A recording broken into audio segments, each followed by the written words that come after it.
어떻게 높은 서열 구조로 나아갈까요? 오늘의 교훈입니다. 네, 여러분 안녕하세요. 박유한입니다. 오늘은 이 혼돈이 가득한 세상 속에서 무의미한 삶, 부당한 질서, 또 패배주의를 극복하고 우리가 비로소 의미 있는 천국의 삶으로 나아가는 방법을 한번 알아보는 시간을 가져보도록 하겠습니다. 여러분, 우리가 맛있게 먹는 이 랍스터, 바닷가재라고 하죠. 이 바닷가재도 서열과 그 지위 이런 데 굉장히 집착한다는 사실 알고 계신가요? 인간과 바닷가재의 공통점 중 하나는 바로 영역 그리고 지위에 굉장히 집착한다는 사실입니다. 바닷가재는 바다 깊은 곳에 서식하면서 사냥을 하고 돌아다니고요. 또 위에서 떨어지는 이 먹이 부스러기들을 막 주워 먹습니다. 그래서 바닷가재 역시 인간과 마찬가지로 수렵과 채집하기 굉장히 좋은 환경들을 선호하게 돼요. 근데 모든 바닷가재가 이런 젖과 꿀이 흐르는 땅에 살 수 있다면 얼마나 좋을까요? 근데 우리의 냉혹한 자연은 이를 절대로 허락하지 않겠죠. 수십 마리의 바닷가재가 어떤 꿀 명당 장소 한 곳을 같이 바란다면 어떤 일이 일어날까요? 압도적인 어떤 능력, 압도적인 크기, 이런 위용을 가진 바닷가재가 한 마리가 있으면요, 나머지 바닷가재 다 도망갈 겁니다. 근데 그게 아니라 모든 바닷가재가 다 엇비슷한 능력이나 크기를 가지고 있으면 어떨까요? 바로 꽝 하고 싸움이 시작되는 거죠. 자, 이 과정에서 어느 정도 내가 약하다라고 판단되는 바닷가재는 금방 도망가 버려요. 근데 끝까지 한번 되들어 보겠다, 끝까지 한번 싸워보겠다 하는 바닷가재가 있으면 이제 승자가 결정될 때까지 죽음을 건 결투가 시작됩니다. 이 싸움은 언제 끝나냐? 한 바닷가재가 죽거나 거의 죽기 일보 직전까지 가야 끝나게 됩니다. 그래서 승리한 우두머리 수컷은요, 인간과 비슷한데 모든 걸 다 가지게 됩니다. 먹이와 어떤 부스러기들이 풍성한 그런 사냥터를 획득하게 되고요, 안전한 보금자리도 갖게 되고요, 그 주변에 있는 모든 암컷들의 구애를 한 몸에 받게 됩니다. 반면 싸움에서 패한 바닷가재는 어떻게 될까요? 완전히 자신감을 상실합니다. 전에 내가 싸워서 이겼던 바닷가재가 있다고 하더라도 다시 싸울 생각도 못해요. 엄청 의기소침해지고 굉장히 위축되고 그렇게 된다고 합니다. 사실 인간이랑 좀 비슷하죠. 예를 들어서 뭐 사랑에 있어서 시련을 겪은 사람이라던가 사업을 하다가 뭐 실패한 사람, 이런 분들의 어떤 상태를 여러분들이 떠올리시면 싸움에서 진 바닷가재랑 좀 비슷할 것 같다고 생각이 됩니다. 이러한 현상은 신경세포의 교감을 조절하는 두 개의 화학물질 옥토파민, 세르토닌의 작용이라고 해요. 싸움에서 승리한 바닷가재는요, 세르토닌의 분비량이 막 높아집니다. 반면에 싸움에서 패배한 바닷가재한테는 옥토파민의 분비량이 늘어나게 돼요. 그럼 세르토닌의 분비가 굉장히 잘 되고 옥토파민이 분비되지 않는 바닷가재들, 즉 승리한 바닷가재들은 어떻게 되냐면요, 굉장히 자신감 넘치게 이렇게 으스대면서 막 걸어요. 도전을 받아도 어떤 위협을 느껴도 움츠러들거나 위축되지 않고 오히려 그 도전에 맞서려고 하고 몸을 더 키우려고 합니다.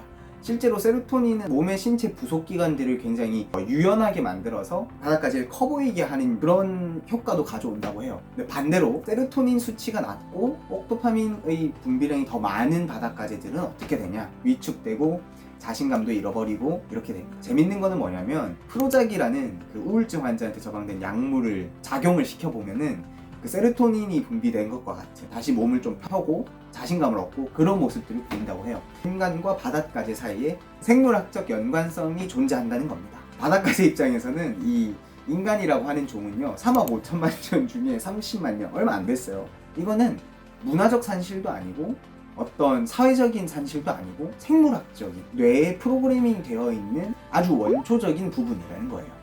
여러분 생각해보면 바닷가재랑 인간 사회가 굉장히 비슷한 것 같지 않나요? 서열이 낮은 그런 집단이라고 생각해봤을 때 어떻게 될까요? 일단 자신감이 떨어질 확률이 굉장히 높겠죠. 자신감이 떨어지면 굉장히 예민해집니다. 스트레스가 많아지고, 스트레스가 많아지면 고통과 질병도 많아집니다. 고통과 질병이 많아지면요, 건강을 해치게 되면서 수명이 짧아지게 되겠죠. 근데 반면에 서열 구조가 굉장히 높은 집단에 위치하게 되면 어떻게 될까요? 자신감이 있다는 것이고 세로토닌 수치가 굉장히 높다는 것이겠죠. 이 사회에서는 스트레스가 많이 없기 때문에 고통과 질병도 그렇게 많이 받지 않습니다. 평균 수명은 늘어나게 되고요, 나에게 어떤 피해를 주는 사건들이 많이 일어나지 않게 되니까 예민할 필요가 없습니다. 그래서 웬만한 일들은 대수롭지 않게 넘어갈 수 있게 됩니다. 충동적으로 행동할 필요가 없죠. 왜냐?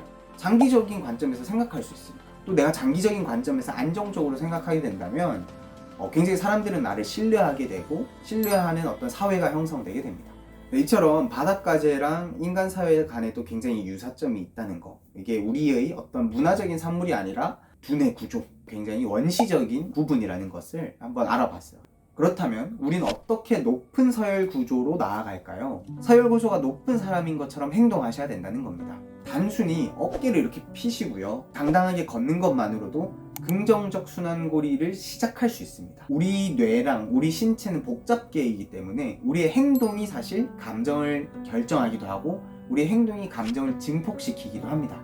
즉, 내가 승자의 어떤 행동 양식을 따라하고 승자처럼 행동하게 되면은 실제로 내 자신감이 올라가게 되고, 우리 뇌는 내가 승자라고 생각을 하게 되면서 세로토닌의 분비량을 늘리고 내가 승자처럼 행동할 수 있도록 긍정적인 순환 과정을 겪게 된다는 것이죠. 신체의 측면뿐만 아니라 사회적 측면에서도 긍정적 순환고리가 작동하게 됩니다. 내가 승자와 같이 어깨를 쭉 펴 걷잖아요. 사람의 뇌 속에 되게 본질적인 부분이 뭐냐면 상대의 어떤 외양 모습을 보면서 지위를 판단한다는 거예요. 마치 승자인 것처럼 생각하게 된다는 것이죠, 사람들이.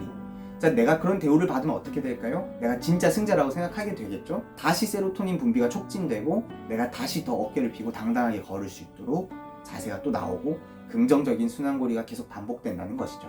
네, 여러분, 그래서 오늘의 교훈입니다. 절대로 패자처럼 행동하지 마십시오.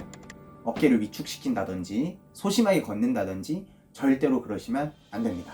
삶의 곳곳에 있는 여러 혼돈과 재앙에 얼어붙지 말고 내가 이 문제를 승자인 것처럼 극복해 나가겠다고, 이것을 극복해 나갈 힘이 있다라고 믿으셔야 됩니다. 승자처럼 행동한다는 것은 무슨 말이냐면 내 존재의 무게, 내 존재의 책임, 이런 것들을 내 온몸으로 받아 안겠다는 겁니다. 그래서 더 높은 서열을 향해 당당하게 나아갈 수 있게 됩니다. 내 약점을 좀 더 객관적으로 파악할 수 있고 내 약점을 고칠 수 있게 됩니다.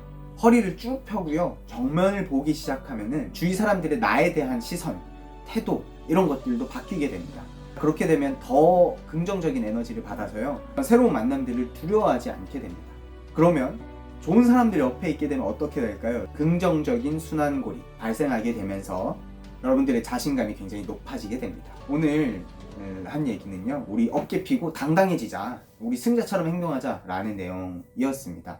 제 주변에 요새 보면 코로나 등등의 어떤 사회 문제가 저는 많다고 생각하는데, 그러니까 취업이 잘 안 되고 입시에서 실패하고 친구 제 나이 또래가 많은 것 같아요. 근데 이럴 때일수록 여러분들을 좀 응원하고 삶의 전환점이 될 자그마한 실마리라도 여러분들한테 좀 말씀드리고 싶어서 제가 오늘 어깨 펴고 우리 당당해지자 이런 영상을 준비를 해봤습니다. 오늘 내용은요, 조던 피터슨의 12가지 인생의 법칙, 이 혼돈의 해독제라는 책에서 챕터 1에 해당하는 내용이었습니다. 여러분들한테 좀 부분을 발췌해서 안내 드렸습니다. 여러분, 오늘 내용 좀 유용하셨나요? 댓글, 좋아요, 구독, 알림 설정 다 해주시는 거 아시죠? 다음에는 더 유익하고 재미있고 여러분들한테 도움되는 꿀 정보로 제가 찾아오도록 하겠습니다. 자, 지금까지 박유한이었습니다. 감사합니다.